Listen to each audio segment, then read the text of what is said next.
Imagine waking up to breaking news that shakes the very foundation of the nation, because today on RnnNews, we bring you an extraordinary and unprecedented announcement from President Trump as he steps up to the podium before a massive crowd, bigger than anything he claims to have seen in that room before, and wastes no time in telling them that something is seriously out of control in the Capitol and that he intends to fix it quickly.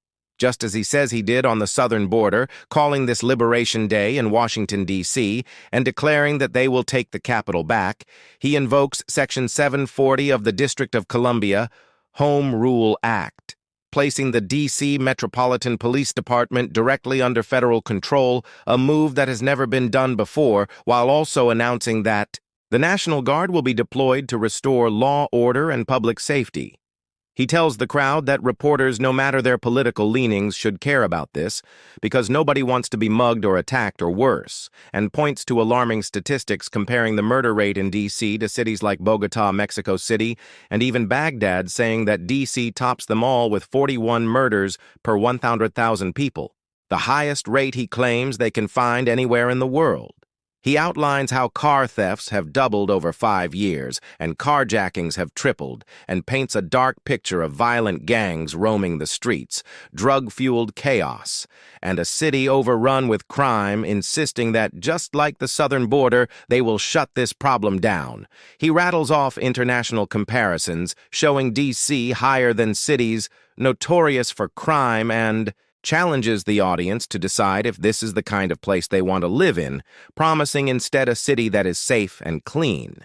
He points to alleged manipulation of crime statistics under the current administration and says it is time for dramatic action, saying that his administration is competent and ready to deliver results faster than anyone expects. He notes that just last week, 500 federal agents from the FBI, ATF, DEA, Park Police, U.S. Marshals, Secret Service, and the Department of Homeland Security were sent into the city, making dozens of arrests, and warns that cashless bail will be addressed as part of this crackdown, officially declares a public safety emergency in the District of Columbia, and announces that Attorney General Pam Bondi will take over command of the Metropolitan Police Department, effective immediately, naming a new interim federal commissioner and telling them to run the department tough because there are many good officers, but also some who should not be there. He emphasizes that the goal is not only safety, but also beautification, promising to repair medians, fix potholes, and resurface roads quickly without unnecessary delays. He insists that within a short time, visitors from other states will once again feel safe walking the streets of D.C., and that the Capitol will regain its status as one of the most beautiful in the world, with graffiti removed and crime eradicated. His tone is both defiant and confident, telling the crowd that this city will change fast under his leadership. As the announcement sinks in, reporters begin to discuss the historic nature of what has just taken place, noting that this is a federal takeover of the D.C. police force combined with the deployment of the National Guard. Something they describe as unprecedented in American history. They point out that Trump even suggested this could just be the beginning, hinting that similar action could happen in other cities across the country, and the conversation quickly shifts to reaction from local leaders. D.C. Councilmember Charles Allen is the first to respond, calling the move extreme, outrageous, and dangerous, warning that putting U.S. military forces on the streets under the guise of public safety is a threat to the city and its residents. CNN journalists note that Mayor Muriel Bowser has so far been muted in her public comments on the takeover, and while she spoke in an interview the day before, she did not openly criticize the president. The significance of the move is repeatedly emphasized because no president has ever taken control of the Metropolitan Police Department before, and questions remain about how the command structure will work between federal authorities and local officers, and whether active duty troops could soon be involved. The report also touches on Trump's comments about relocating thousands of homeless residents from D.C. without providing details on where they would go. Senior White House reporter Kevin Liptak highlights that the D.C. Home Rule Act allows for an initial 48-hour period of federalization before Congress is notified, meaning that the long-term plan remains unclear, and he notes that Trump raised the possibility of active-duty military joining the effort alongside federal agents and the National Guard.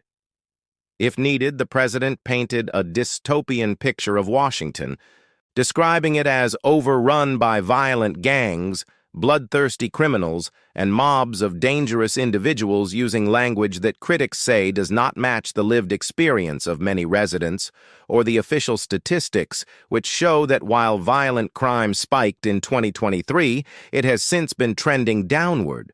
Trump disputes these figures, suggesting they have been manipulated to hide the true extent of the problem, pointing to an incident where a city official allegedly resigned after being asked to falsify crime data and promising that his administration will expose such practices. The narrative continues with the president's claim that by acting decisively, D.C. will become one of the safest cities in America, and his reminder that he has the authority and willingness to act where he believes others have failed. The coverage also reflects on the political implications, noting that such a move could reshape the balance of local and federal control in the capital and could set a precedent for future presidents to intervene in city governance.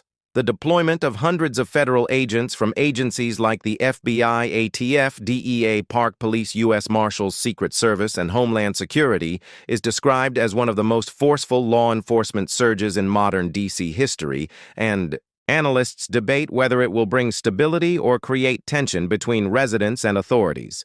Questions about cashless bail, the treatment of juveniles, and the approach to homelessness remain unanswered, as do questions about how long this federal control will last. The coverage closes with the acknowledgement that for now, the Capitol is under direct presidential authority, and the coming days will determine whether the bold promises of safety and beautification will become reality, or whether the move will face legal and political pushback unlike anything seen before. Like and subscribe to RNN News for more breaking updates on this developing story.